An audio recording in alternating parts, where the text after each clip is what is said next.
Ustaz Irfan ya, agak lebih usia dan hebat, insyaallah. Boleh Bapak di sini atau di saf terdepan terlebih dahulu diisi. Yang masih di luar mungkin boleh memasuki masjid. Silakan Bapak maju ke depan, yang kosong yang di dalam juga masuk, yang di luar masuk ke dalam.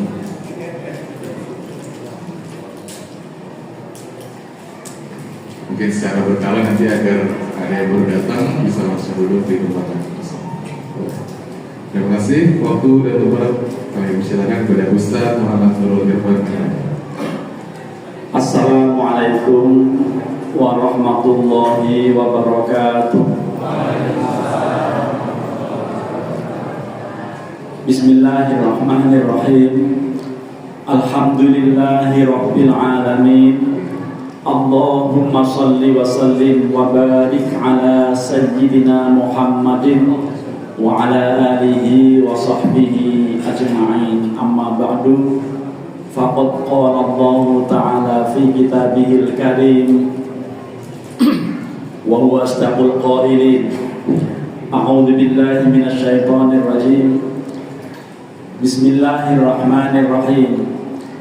Subhanalladzi asra bi'abdihi lailan minal masjidil haram ilal masjidil aqsa alladzi barakna haulahu linuriyahu min ayatina innahu huwas sami'ul basir. Wa qala fi ayatin ukhra wa laqad ra'ahu nazlatan ukhra 'inda sidratil muntaha. Wa qala fi ayatin ukhra ya ayyuhalladzina amanu kutiba 'alaikumus syiyamu kama kutiba 'alal ladzina min qablikum la'allakum tattaqun. Shadaqallahul 'azim wa shadaqa rasuluhun nabiyyul habibul karim. Wa nahnu ala dzalika minasy syahidin wasyakirin walhamdulillahi rabbil alamin. Pertama-tama yang kami hormati Ketua DKM Masjid As-Sakinah Bapak Haji Romdoni. Beliau yang mana ya? Oh tadi sudah tampil tadi menyambut beliau. Yang kami hormati Ketua Pelaksana, Ketua Panitia Ustadz Haji Nandang Solihin. Berkah beliaulah saya sampai ke ruangan masjid ini. Terima kasih atas undangannya. Mudah-mudahan silaturahmi ini bukan pertama dan juga bukan yang terakhir. Bapak-bapak RW mulai dari RW 04 ya, atau 014 ini. RW 014, RW 14, RW 14, lalu Bapak ini RW 14 Bapak Haji Yogi. Biasanya nggak ada biasanya. Kalau RW lebih baik, lebih senang olahraga daripada ke masjid. Tapi kalau yang RT nggak ada keterlaluan ini Pak. RT 04, RT 05, insya Allah ada semua nih Bapak Suhendri Abiansyah. Ada? Pasti ada. Kalau nggak ada dimarahin Ketua DKM nanti. Lalu Bapak Haji Safrul ada ya? Alhamdulillah. Dan Ibu Hajah Rahmah serta para hadirin bapak-bapak, anak-anak yang luar biasa. Tadi saya terkesima melihat penampilannya, termasuk tim hadroh. Ini tim hadroh ini pastinya bukan dari sini ya.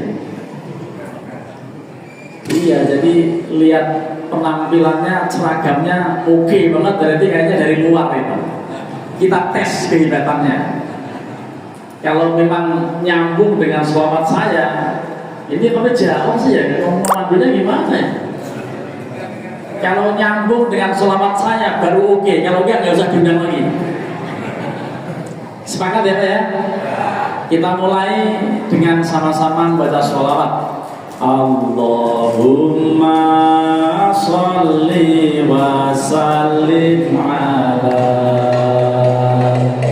sayyidina wa maulana Muhammadin adada ma fi ilmillahi sholatan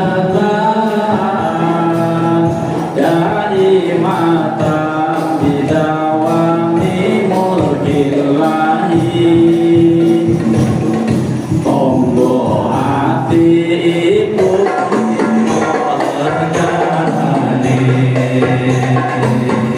ingkang dingin maca Quran samanane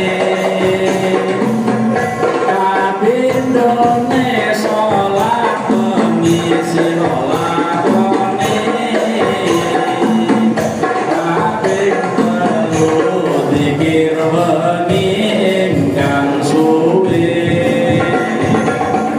kaping mate wetenge luwe ana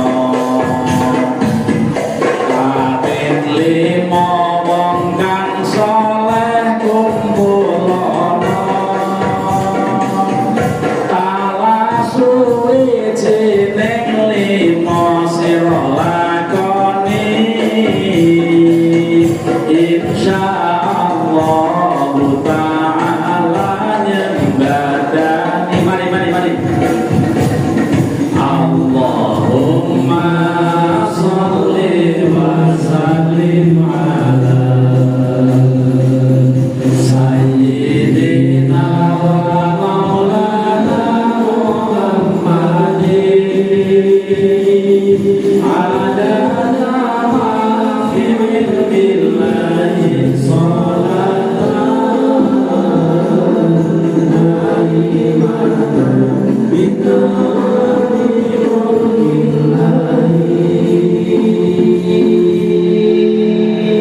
ternyata kontak walaupun terhalang pagar kontak berarti recommended tahun depan undang lagi. Ini baru pertama Pak, nanti selamat berikutnya nyambung gak ya? Ini yang selamat yang klasik nyambung, selamat berikutnya nyambung, undang lagi aja. Bapak-bapak dan ibu-ibu, buat saya cukup berat, terus terang saja, untuk ceramah Isra Mi'raj. Karena ini harus menghadirkan hati. Ini bukan akal, tetapi sanubari hati, fuad, dan iman. Kalau bukan didasarkan atas iman, uraian apapun terkait Isra Mi'raj mental. Dalam bahasa Jawanya akan menjadi dongeng. Padahal kisah nyata Al-Quran menyebut. Kalau bukan berangkat dari keimanan, bukan dari dada yang paling dalam tentang iman, itu menganggap Isra Mi'raj hanya dongeng. Ngomong-ngomong, ini orang Jawa ada nggak sih sini? Siapa yang tahu artinya dongeng?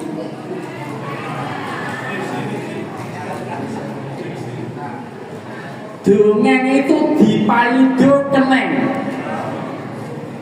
gitu. Gelas apa artinya? Nek tugel ora kena dilas. Ini kalau putus nggak bisa dilas. Tuh. Gedang digedep bubar madan. Garwo, tadi saya diantar istri ke sini. Sigarane nyawa.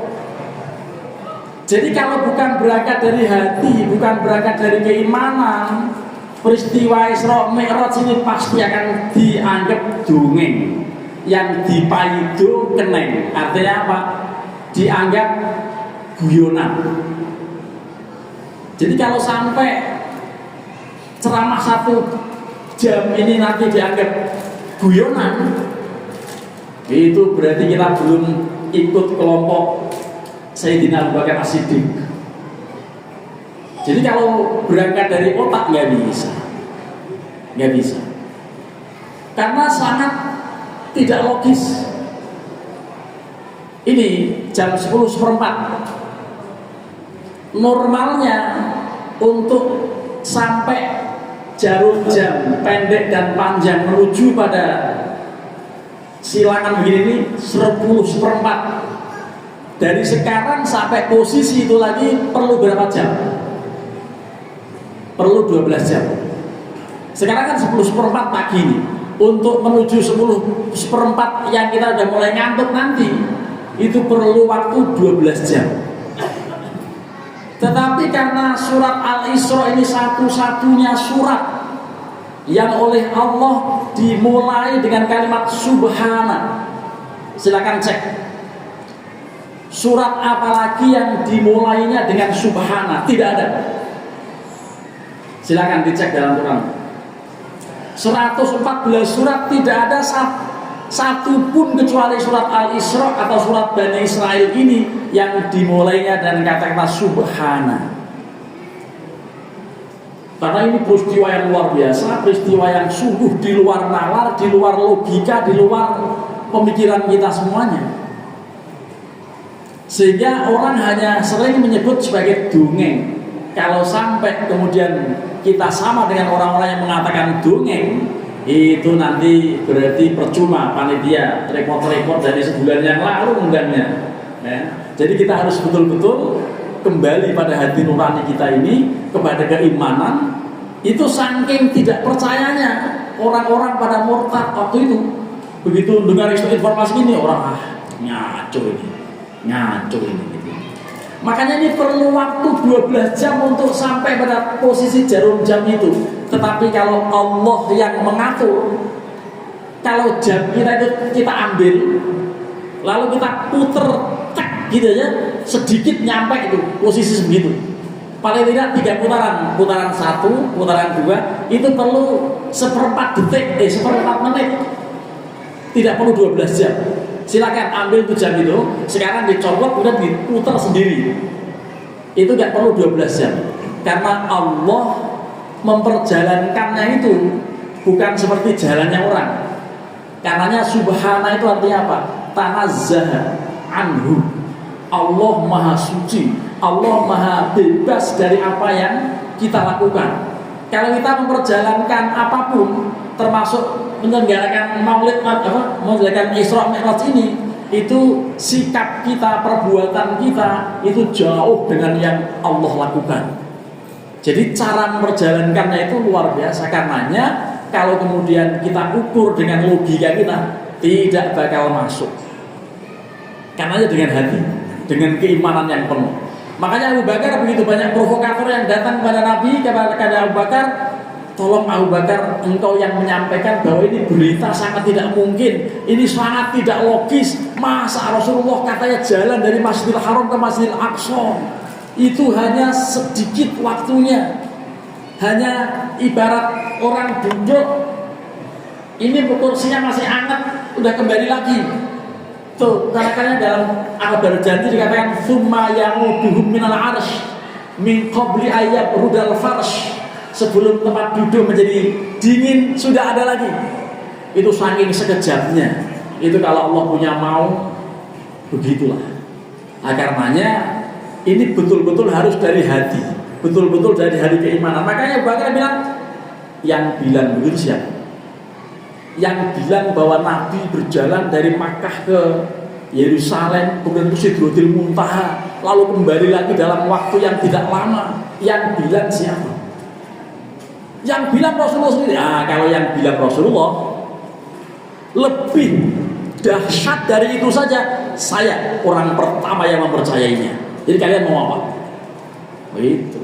Jangankan itu, wahyu dari langit yang jauhnya nggak keturunan saja sampai pada Rasulullah, saya percaya.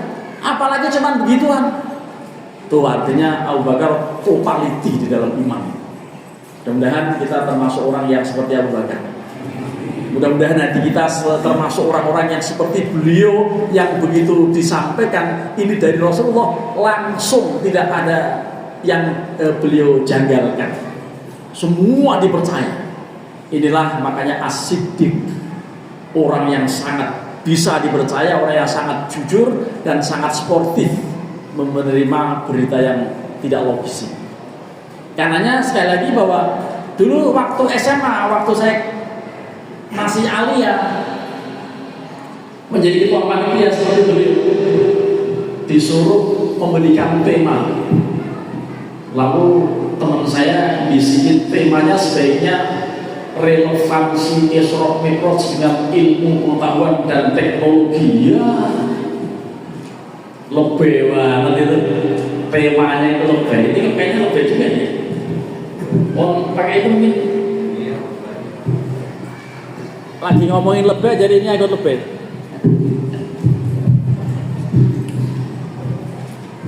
Jadi sekali lagi tidak bisa diukur dengan ilmu pengetahuan, tidak bisa diukur dengan logika manapun kecuali dengan logika hati.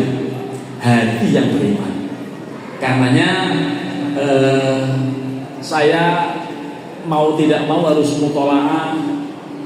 Lalu termasuk saya kemarin hadir di Baitul Quran hari Rabu yang lalu, ketika di masjid ini diselenggarakan Isra Mi'raj, karena saya termasuk Dewan Pakar di Masjid Baitul Quran itu yang dipimpin oleh Profesor Quraisyihab. Beliau yang mengisi. Saya duduk di dekat beliau dan saya catat betul apa yang beliau sampaikan. Itu artinya kemudian beliau menyampaikan seperti yang saya sampaikan ini, bahwa ini sama sekali kalau bukan karena iman, bukan karena fu'ad, bukan karena hati, mungkin tidak bisa orang menerimanya. Nah, oleh karenanya betul-betul ini untuk mengukur, untuk bisa menerima apa yang ada di dalam Isra Mi'raj, termasuk tadi yang diceritakan adik-adik kita, kan detail tadi ceritanya, ya, di langit pertama ketemu ini, bahkan kemudian perjalanannya itu semuanya itu kita terima dengan iman, bukan dengan ilmu pengetahuan. Kalau dengan ilmu pengetahuan, orang berusaha untuk menganalisis, oh ini kendaraannya oleh malaikat Jibril diberi namanya buraq. Buraq itu al-barqu itu kilat yang suka menyambar. Itu kecepatan cahaya, macam-macam orang ngomong, tetapi tetap saja kalau dilogikakan nggak mungkin. Karena apa? Ini termasuk para ulama, Subhanalladzi asra bi'abdihi lailan minal masjidil harami ilal masjidil aqsa. Asra bi'abdihi, kata-kata bi'abdihi jismiyan wa ruhaniyan, jasad dan rohaninya. Oh, ini kalau diukur dengan teknologi sekarang ini, Bapak pernah dan sering naik pesawat. Bagaimana kalau pesawat itu lagi berjalan kemudian dibuka pintunya? Kira-kira apa yang terjadi? Oh, itu kecepatan pesawat saja kalau sampai terbuka itu pasti innalillahi. Nah, ini pakai buraq, kemudian kecepatannya luar biasa, kan mestinya logikanya hancur, ya, karena tekanan udara dan macam-macam. Pokoknya kalau ilmu pengetahuan, kalau logika sama sekali tidak akan bisa menerima kasus ini atau kejadian ini. Makanya kemudian kita percaya dengan keimanan yang penuh bahwa Isra Mi'raj ini bagian dari yang betul-betul beliau alami, dan memang ini peristiwa ini dilatar belakangi dengan satu peristiwa yang sangat besar, peristiwa yang oleh para mu'arrikhin, para ahli sejarah dikenal sebagai Amul Huzni, tahun di mana beliau sangat sedih. Kenapa? Karena beliau belum lama ditinggal oleh istri tercinta yang melindungi dari dalam, yang melindungi dari sisi internal. Khadijah Al-Kubra itu wafat. Tidak jauh dari Khadijah meninggal, pamanda juga wafat, Abu Thalib, bapaknya Sayyidina Ali. Padahal beliau itu orang yang selalu melindungi, bahkan tidak membacanya syahadat beliau itu sebagai bukti bahwa perlindungannya total, bukan berarti apa-apa, supaya supaya kita yakin betul bahwa kenabian itu bukan karena didukung oleh suku-sukunya, oleh keluarganya. Keluarganya aja ada yang tidak bersahadat, termasuk Abu Thalib, tetapi beliau sangat melindungi Rasulullah, dan selama beliau berdakwah di Makkah periode-periode awal, beliau selalu melindungi. Lah begitu beliau meninggal, pelecehan, intimidasi, bahkan berusaha untuk membunuh Rasulullah. Itu ketika beliau sedang berjalan dilemparin pakai temendil kambing, dilemparin pakai kotoran unta, bahkan di tempat sholatnya. Itu kejadiannya setelah beliau wafat, karena tidak ada yang kemudian melindungi lagi. Dari rumah tidak ada istri, dari luar juga beliau kehilangan paman, maka beliau kemudian berikhtiar untuk menuju Thaqif atau menuju yang namanya Thaif. Disitulah beliau berusaha untuk menyampaikan dakwah, tetapi ternyata apa? Sambutan mereka bukan sambutan yang enak, tetapi malah sambitan, dilemparin batu, dilemparin kerikil oleh anak-anak kecil yang sampai berdarah-darah. Sehingga Rasulullah dalam suasana itu, selama ini kita hanya mendengar doa Rasulullah, doa yang ini, Allahumma hdi qaumi fa innahum la ya'lamun, itu saja yang kita tahu. Padahal doa yang sangat dahsyat, satu-satunya doa ketika beliau ada di Makkah, itu yang beliau panjatkan waktu ada di Thaif ini. Karena apa? Karena pamanda beliau wafat, istrinya juga wafat, di Makkah diintimidasi, bahkan berulang kali mau dibunuh, bahkan dilempari tai kambing dan seterusnya, sampai kemudian beliau berikhtiar untuk dakwah di Thaif. Itu pun di sana ditolak. Akhirnya beliau dalam suasana berdarah-darah, dalam suasana yang sangat mengenaskan, itu didampingi oleh anak angkat beliau. Yang mengangkatnya dulu adalah Khadijah Al-Kubra. Namanya siapa? Zaid bin Harithah. Itu satu-satunya yang menemani peristiwa yang sangat menyedihkan itu. Dan waktu itu beliau berdoa dengan doa yang sangat, kalau kita renung-renung, doanya luar biasa. Itu beliau katakan, Allahumma ilaika ashku, Allahumma inni ilaika ashku. Ya Allah, sesungguhnya saya mengadukan peristiwa ini kepada Engkau ya Allah. Jadi beliau sebagai manusia biasa mengadu kepada Allah dalam ungkapan doa yang sangat menggetarkan. Karena tampaknya ternyata buktinya ada orang yang sangat ternyuh dengan doa Nabi itu. Kebetulan dia Nasrani, dan waktu itu Al-Addas namanya, masuk Islam di situ. Hanya dapat satu itu yang masuk Islam, namanya Al-Addas. Karena sebelumnya dia memberikan sebungkus kurma kepada beliau, karena melihat beliau kasihan sekali, karena berdarah-darah di mana-mana sampai telapak kaki beliau berdarah ngalir dari mukanya. Coba kayak begitu itu doanya, Allahumma inni ashku ilaika ya Allah, sungguh aku mengadukan kepada Engkau du'fa quwwati, kelemahan kekuatan saya, bahkan kemudian waqillata hilati, sedikitnya daya saya.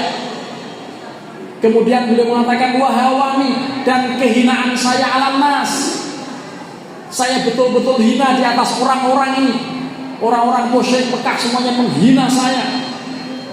Ya Arhamar Rahimin, ya Allah, Tuhan yang Maha Pengasih tak pilih kasih. Akhirnya beliau melanjutkan doanya, Anta Rabbul Mustadhafin, ya Allah, Engkaulah Tuhan semua orang yang lemah, semua orang yang termarginalisasi, semua orang yang tersiksa. Wa ana abdu wa anta rabbi, dan Engkau ya Allah Tuhan saya. Itu beliau ungkapkan dalam doa itu. Sampai kalimat yang betul-betul kalau kita merenungi mengenai doa ini, ilaman takiluni, kepada siapa engkau akan berikan kekuasaan di mana orang itu bisa melindungi aku, karena paman kami meninggal, istri kami meninggal. Kepada siapa ya Allah selain pada engkau? Asal engkau tidak murka pada saya ya Allah. Kalaupun engkau akan murka, saya mohon ampunan, dan kami yakin bahwa ampunan engkau maha luas. Dalam suasana doa yang seperti itu, bahkan dalam rangkaian doa itu luar biasa pokoknya ini. Ya, saya harus kemana? Pada siapa yang bisa melindungi saya? Apakah saya harus pergi ke tempat jauh? Ternyata tempat jauh di Taif ini saya dihajar orang, saya diserang orang dengan cara yang seperti ini. Atau kepada tempat yang dekat, tapi itu musuh-musuh engkau, musuh-musuh saya, dan mereka akan menguasai saya, mereka akan selalu menyiksa, menindas saya. Itu betul-betul Rasulullah dalam suasana yang sangat merinding doa seperti itu. Dan kemudian beliau mengatakan, ya Allah, aku berlindung dalam doanya, a'udzu bi nuri wajhikal ladzi asyraqat lahu dzulumat. Ya Allah, dengan cahaya kekuasaan engkau, dengan cahaya kekuasaan engkau yang bisa menerangi semua kegelapan-kegelapan, dan bahkan bisa memperbaiki semua keadaan dunia maupun akhirat, saya mohon perlindungan dari kemurkaan engkau ya Allah.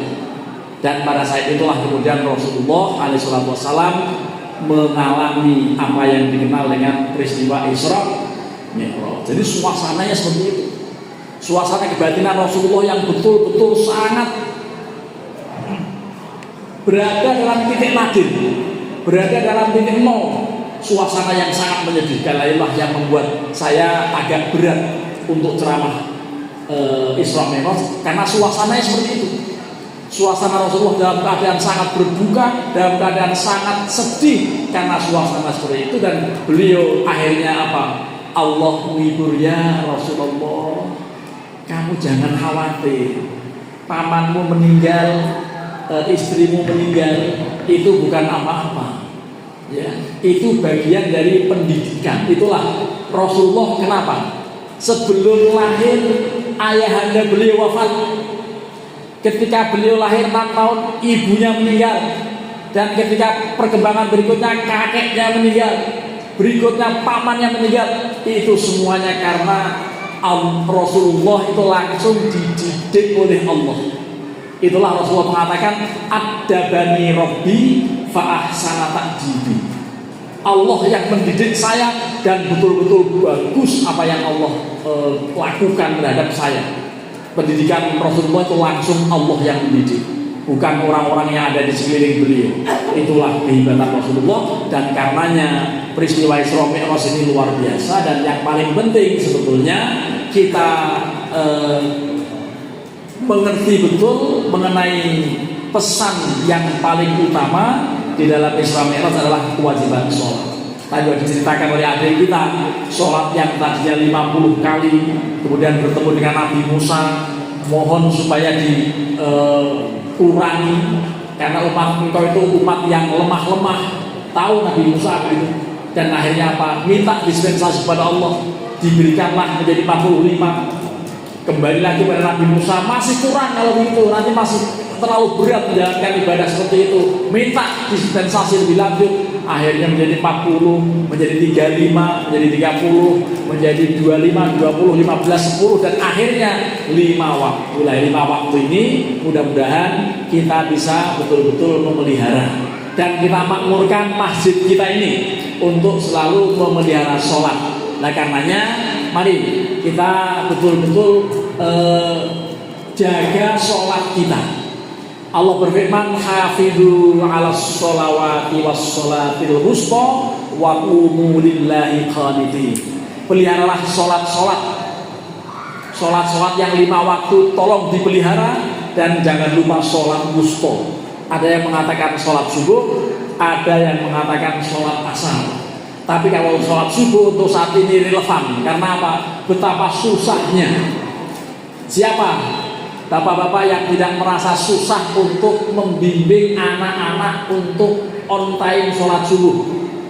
Jangankan anak-anak, diri kita sendiri mungkin juga belum bisa on time. Kalau bisa setiap saat sholat subuh berjamaah ke masjid bagi yang mampu, kemudian bagi bapak-bapak, kalau ibu-ibu hukumnya jaiz saja. Tapi bapak-bapak sunnah muakkadah. Ini bagian dari yang paling penting. Misi Isra Mi'raj kita jalankan dan kita pelihara sholat 5 waktu kita. Itu yang paling penting untuk selalu berjamaah. Makanya di dalam syair-syair lama ini masih siap dari sholawatnya ini. Mari kita sholawatan lagi, karena ada anjuran untuk selalu sholat berjamaah. Ya, sholawatnya masih ada yang sama. Nanti baru ada nada lain kaitan dengan syair burdah. Di dalam syair burdah nanti ada hubungan dengan soal Isra Mi'raj. Ya, mari kita membaca sholawat lagi kaitan dengan sholawat yang 5 waktu, termasuk juga anjuran untuk mencari ilmu dengan syair yang selama ini saya hafalkan. Ayo dulur podo sholat berjamaah, sopo wong kang ora gelem berjamaah, kaya wedhus kepencil ana ing sawah, macan ngelih arep mangan ora wegah. Mari sama-sama. Allahumma sholli wa sallim sayyidina wa maulana Muhammadin ala tamamil lillahi sholatan kalimatan bidawami mulkillahi. Ayo dulur podo sholat berjamaah,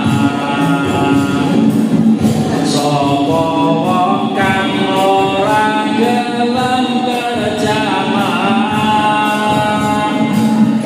kaya wedhus kepencil ana ing sawah, macan ngelih arep mangan ora wegah. Allahumma sholli wa sallim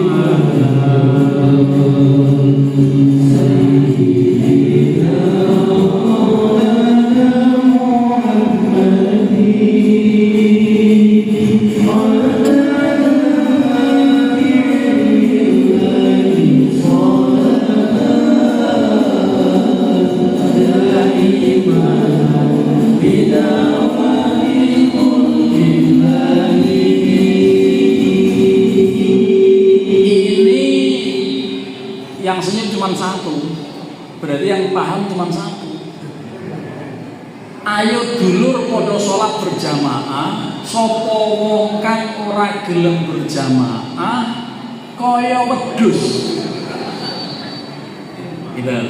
Orang yang tidak biasa sholat jamaah itu bagaikan kambing yang menyendiri. Itu kalau bapak-bapak lihat Discovery, lihat flora fauna di TV-TV, di YouTube, itu yang selalu diterkam buaya atau harimau atau singa, itu selalu saja rusa yang menyendiri. Kalau yang bergerombol tidak. Itu artinya apa? Orang yang sholatnya sendirian, padahal dekat masjid, itu kemungkinan besar diterkam oleh setan. Nah, tapi kalau rajin jamaah akan terhindar dengan setan. Karena apa? Setan itu kalau ada suara azan, itu dia lari terbirit-birit sambil mengeluarkan dirot. Dirot itu apa? Dirot itu bukan fusa. Maaf, buang angin itu ada 2 macam. Ada yang namanya dirot pakai do, suaranya dut gitu.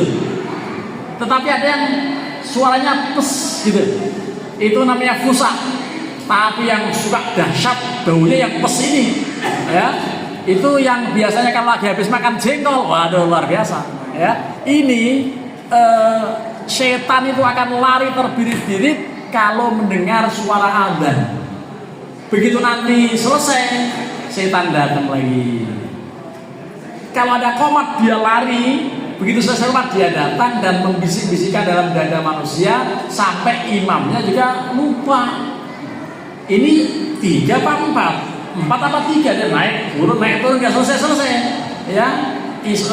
Makmumnya nggak ada yang subhanallah. Sampai kemarin sholat asar di tempat saya itu tahiyat awalnya sampai 2 kali, makmumnya pada diem aja. Itu mestinya apa? Diperingatkan dengan kalimat apa? Subhanallah. Kalau lupa begitu, subhanallah. Kadang-kadang juga gerakan-gerakan lain. Di tempat saya ada seorang imam yang tiba-tiba membaca surat Al-Alaq, surat Iqra. Ujung ayatnya itu dikatakan kalala tuti'hu wasjudu waqtarib, gitu kan ya. Perintah untuk sujud. Nah, tanpa memberitahu imamnya tiba-tiba sujud. Makmumnya bingung. Subhanallah. Mas, subhanallah mas. Mengingatkannya subhanallah mas katanya. Ya, itu gara-gara apa? Gara-gara membaca surat As-Sajdah atau ayat As-Sajdah. Ya, surat Al-Alaq ada ayat sujudnya kan? Dia langsung sujud. Memang anjuran sujud sunnah membuat kacau sholat itu bisa makruh bahkan bisa haram. Oleh karenanya apa? Caranya kasih tahu jamaah, mohon maaf, nanti rokaat pertama kita membaca surat Al-Alaq, ujung ayatnya ayat Sajdah, maka kita nanti begitu i'tidal langsung sujud, kasih tahu begitu. Nanti begitu naik jangan langsung ruku, tapi membaca satu surat pendek, surat Al-Ikhlas, Qul Inna A'thaina gitu, baru kemudian dia sujud, ruku dan sujud. Itu kalau sampai kacau begitu kan jadi nggak konsentrasi jamaah, gara-gara imamnya langsung sujud. Memang betul anjuran itu, tapi diberitahu. Termasuk sebentar lagi akan ada sholat witir berjamaah pasca taraweh setengah bulan yang terakhir. Anjurannya untuk membaca doa kunut itu disampaikan juga. Kalau dalam bahasa Arab biasanya shollu sunatal witri ma'al kunuti thalatha raka'atin yarhamukumullah, bisa begitu.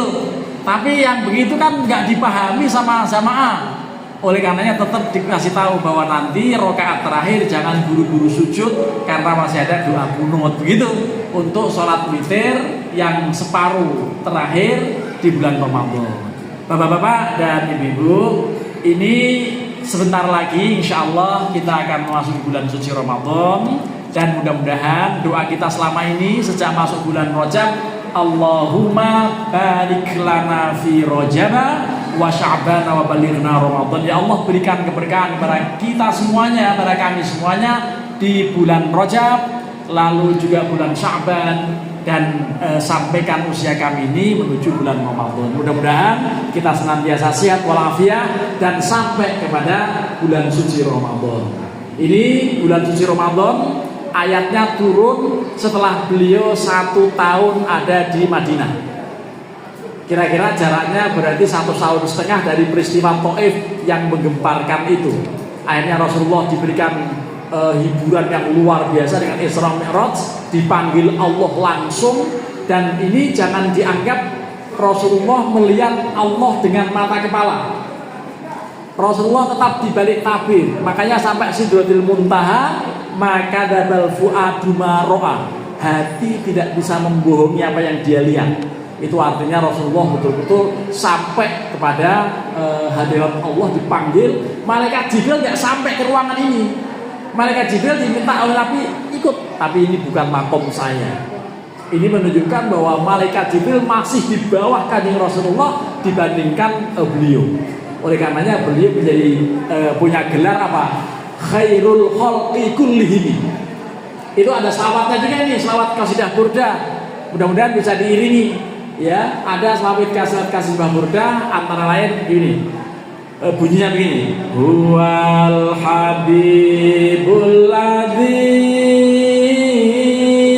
turja syafa'atuhu likulli haulin minal ahwali muqtahini. Cuman ini susah nih musiknya ini, ya, begini ini kalem banget, ya.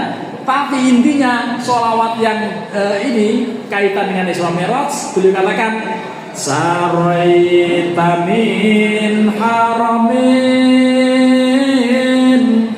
lailan ila haramin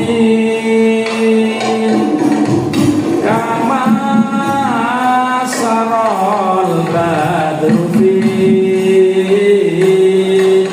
dajin minah dolami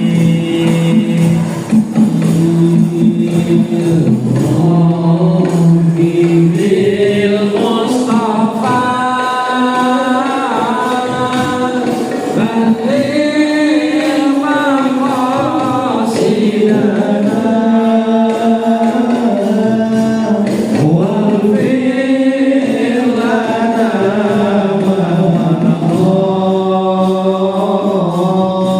ya wasi'al karami Maulaya salli wa sallim daiman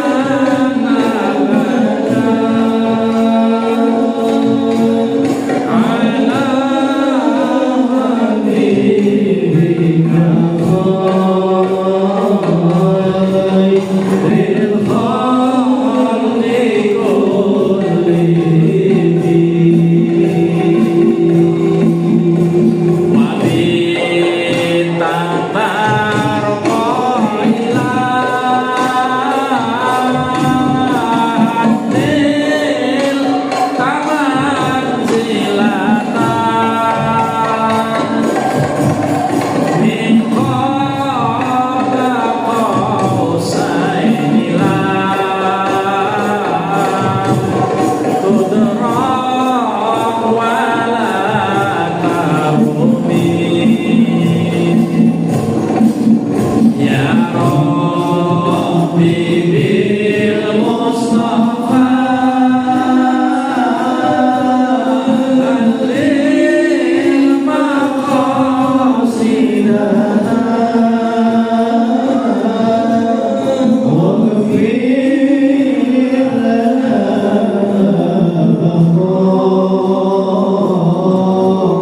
ya wasi'al karami.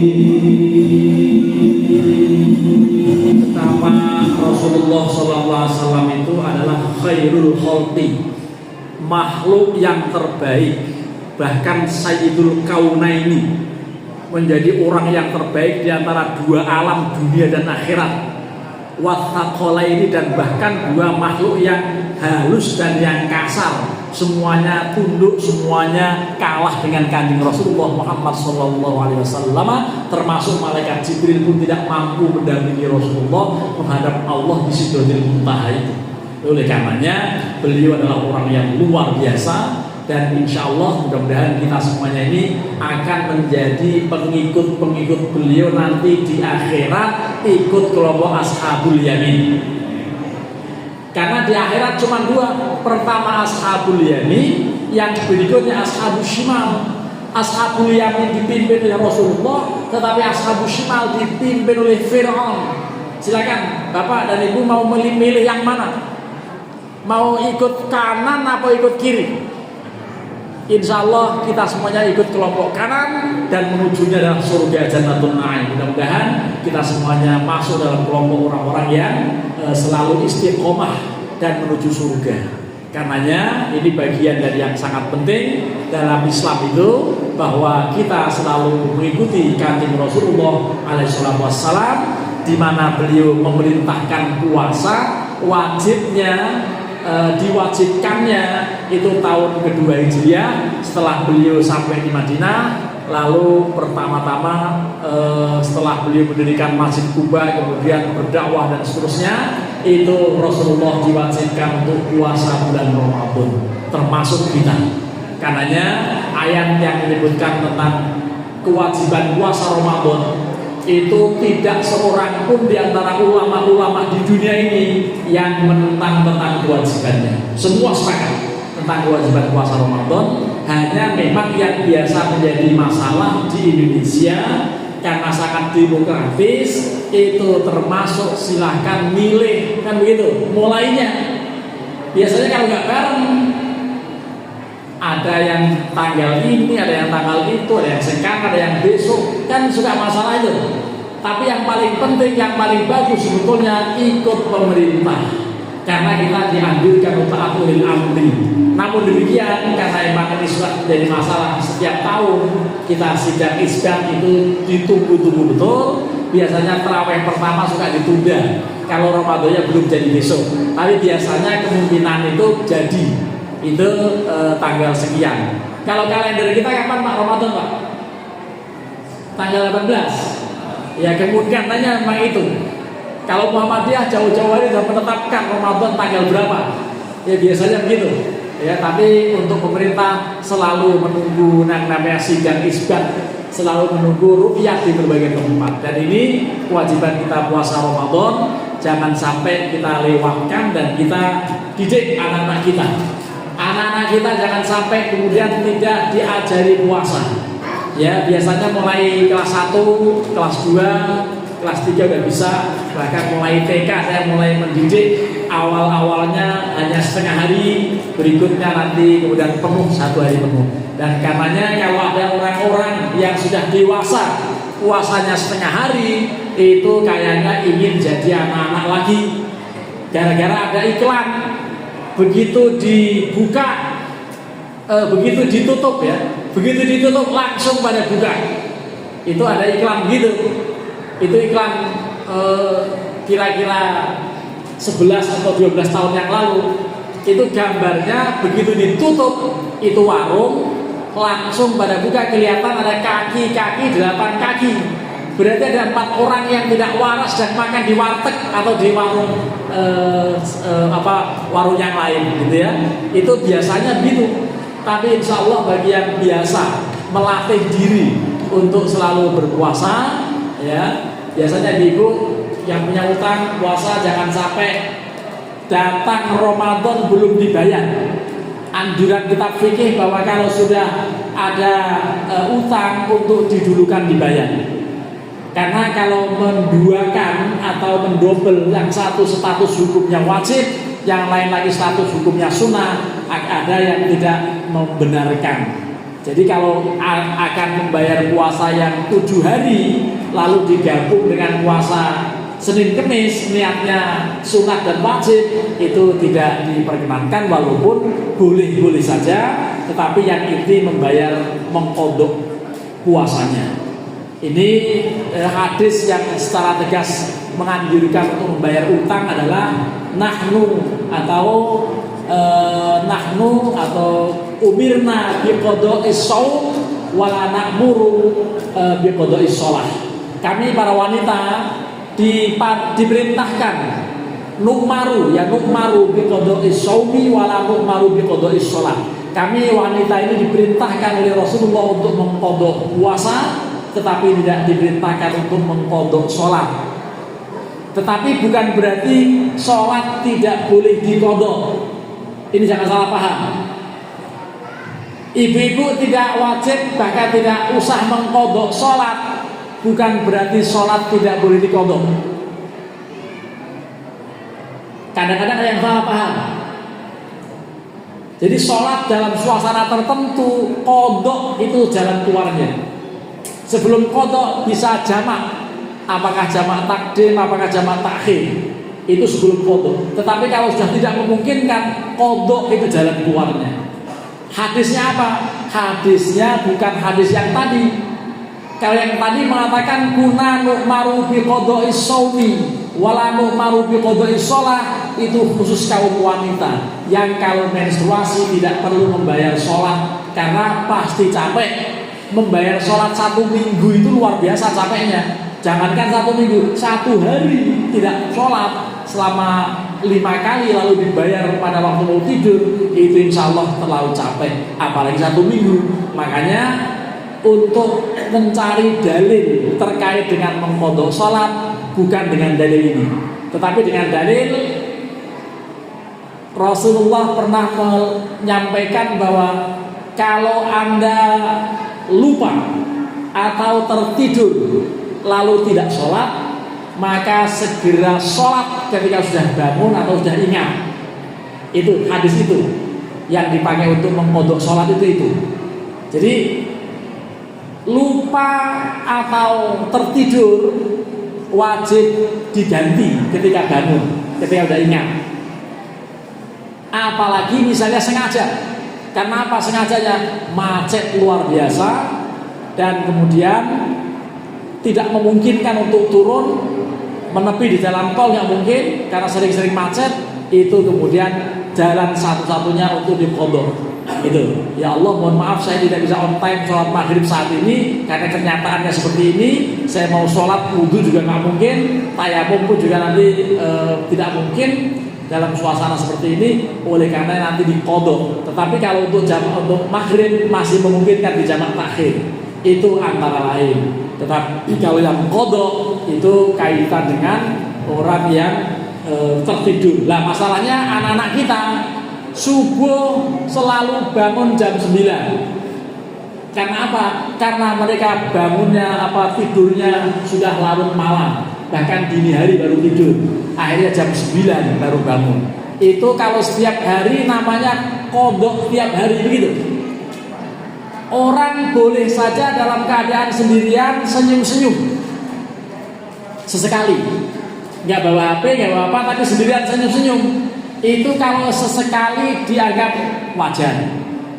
Tetapi kalau udah senyum-senyum tiap hari, nggak ada HP, nggak ada apa, dia senyum lagi sendirian. Kira-kira orang apa itu?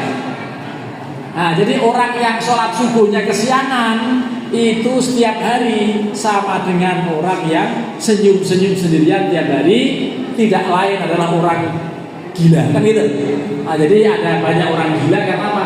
Suburnya selalu murtad. Kenapa? Jemur pantat. Itu menjadi persoalan. Jadi sering ada orang yang ketinggalan subuh. Tetapi kalau yang di sini di ruang ini pasti tidak. Karena apa? Sudah istiqomah dan kita selalu memelihara sholat yang 5 waktu. Karena itu Rasulullah bersabda bahwa as-sholatu imaduddin. Faman aqamas sholata faqad aqamaddin wa man tarakaha faqad hadamaddin. Sholat adalah tiang agama. Siapapun yang mendirikan sholat berarti dia mendirikan agama. Tetapi siapapun yang meninggalkannya berarti sengaja dia merobohkan agama. Bahkan dalam hadis yang lain Rasulullah bersabda, awwaluma yuhasabu bil abdu yaumal qiyamati sholatu in soluhat soluha sa'iru amalihi wa in fasadat fasada sa'iru amalihi. Amal perbuatan pertama yang akan dihisab oleh Allah di hari kiamat adalah sholat. Kalau sholatnya baik, semua ibadahnya baik. Tetapi kalau sholatnya buruk, yang lain juga ikut-ikutan menjadi buruk. Bagaimana sholat baik? Sholat baik itu sholat yang dilakukan. Sholat baik itu sholat yang dikerjakan. Untuk orang pemula begitu. Tetapi kalau untuk kita, sholat baik itu sholat yang selama ini 5 waktunya tidak pernah tinggal, kecuali pasti dengan jamaah. Bahkan melengkapinya dengan rawatib. Setidaknya yang berapa? Yang 10 rakaat. Qobliyah subuh 2 rakaat, qobliyah duhur 2 rakaat, ba'diyah duhur 2 rakaat, ba'diyah maghrib 2 rakaat, dan ba'diyah isya 2 rakaat. Jangan sekali-kali ditinggalkan. Karena ini menjadi pemelihara sholat yang 5 waktu. Orang yang hanya sholat 5 waktunya tanpa rawatib, itu ibarat punya burung, dia gak punya sangkar. Sangat boleh jadi terbang di burung. Makanya perlu sangkar, dan sangkarnya adalah sholat rawatib ini. Ini contohnya kalau lagi males, sudah rutin rawatib, sudah rutin qobliyah ba'diyah, lagi datang males, paling-paling yang ditinggalkan yang qobliyah ba'diyahnya, yang wajib tetap terpelihara. Itulah hikmahnya orang yang suka menjalankan sholat qobliyah dan ba'diyah. Ini sudah pasti on time, sudah pasti istiqomah orang-orang yang ada di ruangan ini dan juga yang di luar, ibu-ibu. Terlebih lagi ibu-ibu, biasanya awal Ramadan juga tadarusnya luar biasa. Ya, itu setengah bulan pertama sudah langsung khatam karena semangatnya luar biasa. 3 hari pertama sudah langsung 6 juz jambu, juz al-mukat, juz melon gitu lengkap. Ya, tapi biasanya betul-betul setengah bulan pertama sudah pada khataman karena berikutnya pada siap-siap zakat mall, gitu ya. Ibu-ibu zakatnya ke mall, zakat malnya lupa, gitu kan? Mudah-mudahan jangan terjadi di ruangan ini, jangan terjadi ibu-ibu mengenai zakat fitrah dan zakat mal, karena itu bagian dari yang paling penting. Rangkaian dari Isra Mi'raj itu memang ke sana-sana. Ya, mulai dari Isra Mi'raj, kemudian tentang sholat kita, tentang puasa yang kita akan segera jalankan dalam berapa? Kalau sekarang tanggal 6, maka kira-kira 24 hari lagi kita akan masuk bulan suci Ramadan. Mudah-mudahan kita selalu dalam keadaan sehat walafiat, dan para pengurus masjid mudah-mudahan selalu dalam perlindungan Allah Subhanahu wa taala. Ibu-ibu semuanya sehat, anak-anak kita bimbing, kita ajari mereka dalam menjalankan ajaran agama ini, khususnya sholat 5 waktu, termasuk juga puasa Ramadan dan berbagai jenis ibadah-ibadah yang lain. Terima kasih, mudah-mudahan yang disampaikan ada manfaat. Persis 1 jam saya menyampaikan, mudah-mudahan ada hikmah dan ada manfaatnya buat kita semuanya. Mohon maaf kalau ada yang kurang berkenan. Wallahul muwaffiq ila aqwamit thoriq. Wassalamualaikum warahmatullahi wabarakatuh.